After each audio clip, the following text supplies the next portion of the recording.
titular de un derecho. Cuando termines Perdón, el ese me... párrafo, cuando termines el párrafo, te detienes, ¿no? Sí, claro que sí. Dice, artículo 5 son parte del juicio de amparo número 1, el quejoso, teniendo tal carácter quien aduce ser titular de un derecho subjetivo o de un interés legítimo individual o colectivo, siempre que alegue que la norma, acto u omisión reclamados violan los derechos previos al artículo 1 Previstos, de la ¿no? presente ley. Así es. Con ello se produzca una afectación real y actual a su esfera jurídica, ya sea de manera directa o en virtud de su especial situación frente al orden jurídico. Párrafo 2 dice, bueno, sigue todo lo demás, dice, el interés simple en ningún caso podrá invocarse como interés legítimo. La autoridad pública no podrá invocar interés legítimo. El juicio de amparo podrá promoverse conjuntamente por dos o más quejosos cuando resientan una afectación común en sus derechos o intereses. Aún en el supuesto de que dicha afectación derive de actos distintos, si estos les causa un perjuicio análogo y provienen de las mismas autoridades, tratándose de actos o resoluciones provenientes de tribunales judiciales, administrativos, agrarios o del trabajo, el quejoso deberá acudir ser titular de un derecho subjetivo que se afecte de manera personal y directa. La víctima u ofendido del delito podrá tener el carácter de quejoso en los términos de esta ley. El segundo No, en hasta ahí. mención, Hasta ok, ahí, hasta ahí. Porque ahorita vamos a abordar el tema de lo de en este caso, el quejoso. A muy grosso bien. modo, ¿qué es el quejoso? Es aquella persona, tiene que ser una persona, ya sea una persona física o moral, que se sienta afectada en sus derechos individuales y garantías, en sus derechos individuales y sus garantías. Esta afectación tiene que ser de forma personal y directa, como ya lo hemos platicado en otras ocasiones. Únicamente la persona que se sienta agraviada con respecto a la violación del derecho o garantía es la única que se encuentra provista de facultad para poder promover el juicio de amparo. Ya vimos incluso hasta los casos de excepción, que es como por ejemplo en materia penal o en casos de materia administrativa, cuando la persona está detenida, se encuentra incomunicada y que por medio de un tercero puede comparecer a reclamar el acto un tercero. Sin embargo, para que esta medida siga vigente, tendría que comparecer una vez que quede resuelta la situación jurídica de la persona que se encuentra retenida o incomunicada, se regule su situación y pueda comunicarse, tendría que comparecer a hacer la ratificación del juicio de amparo. Esto ya lo hemos visto, ¿no? Según recuerdo, ya lo hemos explicado cuando abordamos en los principios, perdón, en los principios procesales del juicio de amparo, el agravio personal y directo. Ahora bien, como bien lo comenta, no solamente, o en este caso, a lo que se refiere cuando dice que tiene que ser una... Déjame ver. Ah, perdón, el interés jurídico y el interés legítimo, el interés simple y el interés jurídico. ¿Cuál es la diferencia entre uno y otro? El interés jurídico es cuando tienes una afectación personal y directa, a ti como persona física o moral, de tus garantías individuales, y cuando es interés simple es cuando es una persona o un tercero puede llegar a tener interés en el proceso, como por ejemplo que les comentaba hace un momento, cuando compareces en nombre de una persona que está tenida y que no puede promover un amparo, tú compareces con interés simple. Sin embargo, para que la medida siga vigente, tiene que comparecer en su momento el titular del derecho para poder hacer la ratificación del escrito de amparo y que la medida siga vigente. En donde dice que puede promoverse conjuntamente por dos o más quejosos en cuanto resalta la afectación común. Es como, por ejemplo, sabemos que en muchas de las demandas no solamente hay uno, un demandado, un actor o un demandado. Cualquiera de los dos que surjan afectaciones puede promoverlo, sino que hay acciones conjuntas, como por ejemplo, perdón, cuando hay copropietarios, que son dos demandados que suscriben un pagaré, un cheque que no pudo ser librado. O sea, son ese tipo de eventualidades donde los actos son los mismos, sin embargo, la acción puede generarse de forma conjunta para efectos de que en este caso el juzgado o el juzgado de distrito o el tribunal colegiado de circuito pueda resolver no solamente una sentencia. y no se tenga que promover de forma separada cada uno de los procesos, sino que es como una acción, es una acción conjunta que se tiene que hacer en un solo acto y no hacerlo en dos, que sería un poco más complicado porque implicaría más carga procesal. En este caso, al juzgado de decir, no tiene caso promover dos juicios si los actos versan sobre una misma cosa, en términos simples, ¿va? Ahora bien, cuando abordamos sigue la autoridad responsable. ¿Qué me apoya con la autoridad responsable?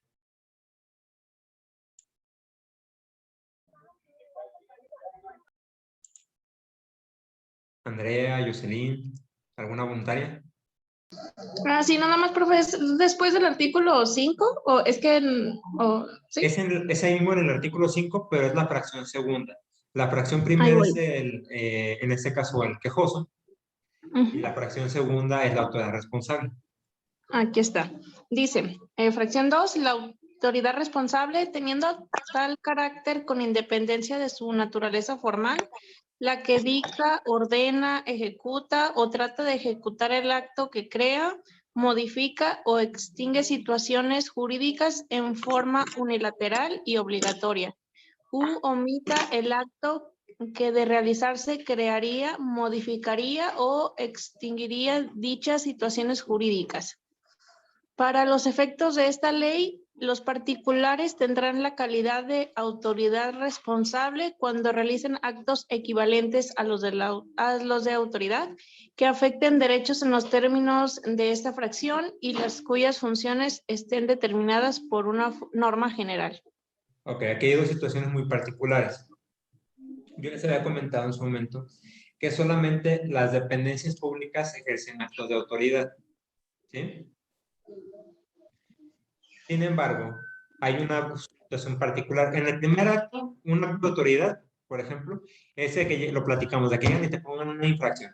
El hecho de que lleguen y te pongan una infracción es un acto unilateral de imperio por parte de la autoridad, porque en ese momento no te puedes llegar y defender y ahí hay una violación procesal. ¿Es correcto? Y ya lo hemos platicado. ¿Sí? Esa resolución se va a impugnar mediante un juicio de amparo. Dame ese tema de un requerimiento por parte de la Hacienda Pública de que tienes que pagar impuestos, una infracción, te negan una licencia municipal, una licencia de uso de suelo, no sé, hay infinidad de actos que te impone una autoridad. Sin embargo, ¿cómo es posible que un particular pueda ejecutar actos de autoridad? Muy sencillo. Tampoco les voy a poner y que me digan un ejemplo. Sé que les estaría pidiendo esto bastante. En este caso, perdón, cuando una persona ejecuta actos de autoridad, lo hemos visto en muchas ocasiones. Hablemos de un caso muy particular y que ustedes tienen conocimiento para darnos un proceso o una circunstancia más complicada. El tema de los corralones vehiculares. Sabemos que muchas veces cuando tiene nuestro vehículo, el Estado tiene corralones públicos, que en este caso son los corralones del Estado. Hablando, por ejemplo, del depósito 8 que está en Huentitán, el depósito 6 que está aquí ahí por el Tutelar, el depósito 11, 12 y 13 que está allá por Tlajomulco, el depósito 1 que está aquí que está allá en Tonalá, y el depósito 7 que es el que está aquí en Pablo Valdés. Esos son los depósitos vehiculares particulares.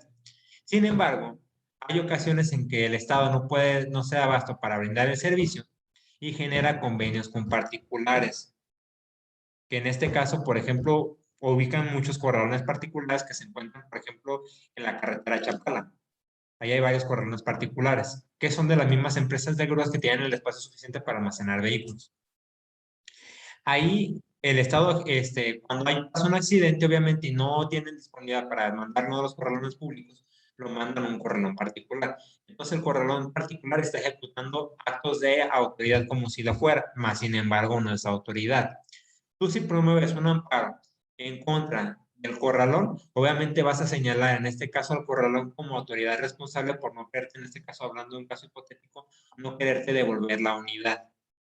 Y ahí sí está ejecutando actos de autoridad porque tiene un convenio con el gobierno del Estado o con el gobierno estatal, federal o municipal, donde dice que yo puedo ejecutar actos de autoridad para retener vehículos y resguardarlos cuando pasa algún hecho, ya sea de tránsito, un hecho delictuoso, X, Y o Z. Ese es un ejemplo un poco más sencillo de cuando un particular está ejecutando actos de autoridad. Otro caso muy similar, pudiésemos hablarlo, del tema de las casetas de peaje. Hay muchas casetas de peaje que son operadas por particulares, ¿o no? No todas las casetas de peaje son operadas por gobierno del Estado. Y así hay muchos ejemplos donde el Estado no puede brindarte los servicios, los licita, se los adjudica a particulares y los particulares ejecutan esos actos. Anteriormente lo veíamos con el tema de los parquímetros, que por ejemplo en Guadalajara los parquímetros estaban concesionados a una empresa privada, a la que te ponía las infracciones, ¿o no? Digo, los que lo recuerdan. Y así sucesivamente son eventualidades en este caso, de cuando un particular ejecuta actos de autoridad, ¿va?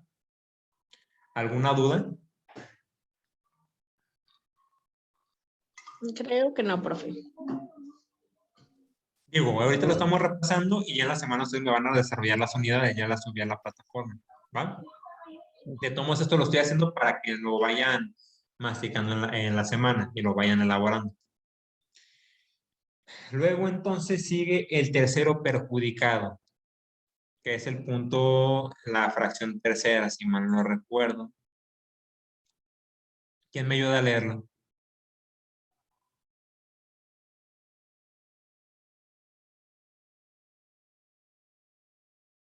Yo le ayudo, profe. A ver. El tercero interesado, pudiendo tener el carácter A. La persona que haya gestionado el acto reclamado o tenga interés jurídico en que subsista. B. La contraparte del quejoso cuando el acto reclamado emane de un juicio o controversia del orden judicial, administrativo, agrario o del trabajo, o tratándose de persona extraña al procedimiento. La que tenga interés contrario al del quejoso. C. La víctima del delito u ofendido, o quien tenga derecho a la reparación del daño o a reclamar la responsabilidad civil, cuando el acto reclamado emane de un juicio del orden penal y afecte de manera directa esa reparación o responsabilidad. D. El indiciado o procesado cuando el acto reclamado sea el no ejercicio o el desistimiento de la acción penal por el Ministerio Público. El Ministerio Público que haya intervenido en el procedimiento penal de cual derive el acto reclamado, siempre y cuando no tenga el carácter de autoridad responsable. Ok, aquí a grosso modo, y para no meternos en complicaciones, hablemos de un proceso, de un juicio civil ordinario, de un proceso ordinario, donde en este caso la persona que pierde o que le dictan la sentencia desfavorable, se va a la apelación, apela, pierde la apelación y se va al amparo. En este caso, cuando se va al amparo, tú vas a señalar como autoridad responsable a tu contraparte. Siempre veámoslo de momento, quédense con la idea de que el tercero perjudicado es mi contraparte en cualquier otro proceso. Y en su momento lo abordaremos de forma muy específica y veremos cuáles son todas las variables donde puede existir un tercero perjudicado, pero de momento dejémoslo así. De forma general, vamos viendo cómo es tu contraparte en cualquier proceso, ¿va? No los quiero revolver porque el concepto de un tercero, el tercero interesado es muy amplio y tiene muchísimas variables según la materia de donde provenga el acto reclamado, para que no complicarnos en ese sentido ahorita, ¿va? Entonces, nada más reitero, quédense con la idea de que el tercero perjudicado es tu contraparte en el juicio natural, ¿sí?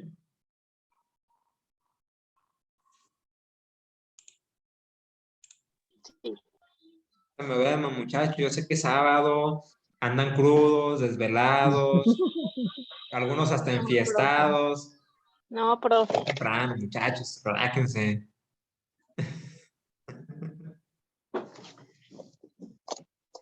Ok, ¿dudas aquí? ¿Todo bien? Va. Por último, el agente del Ministerio Público Federal. ¿Teni, me ayudas?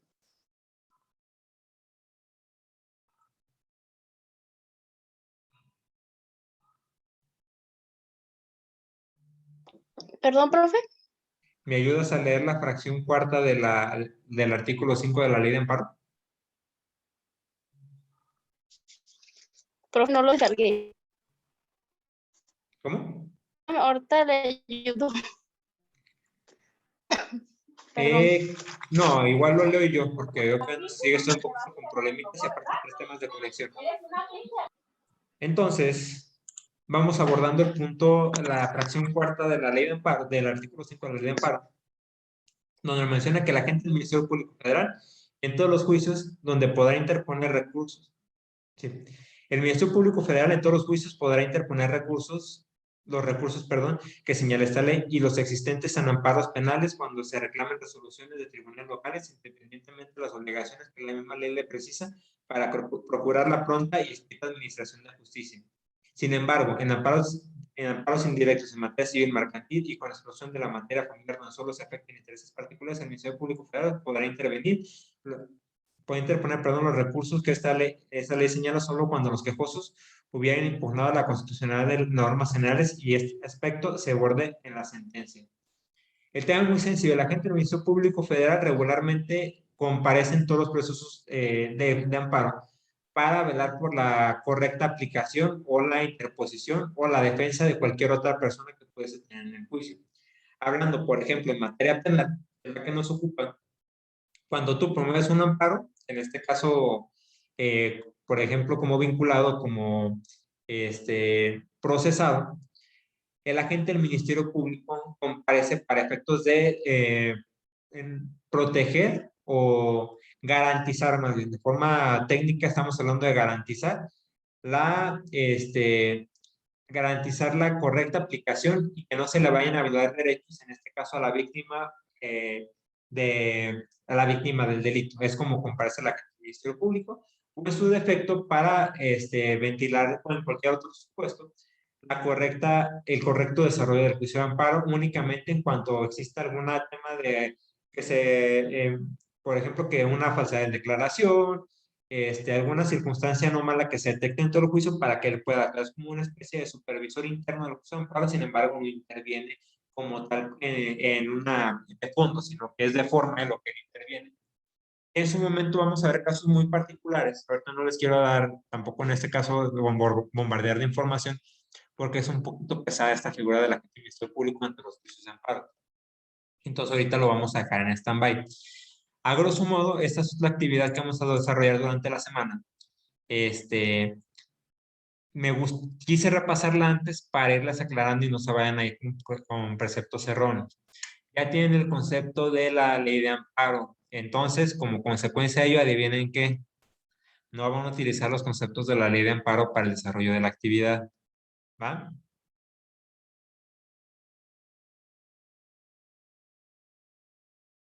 Si me escucharon, se les fue el internet. No, sí estamos pendientes, profe.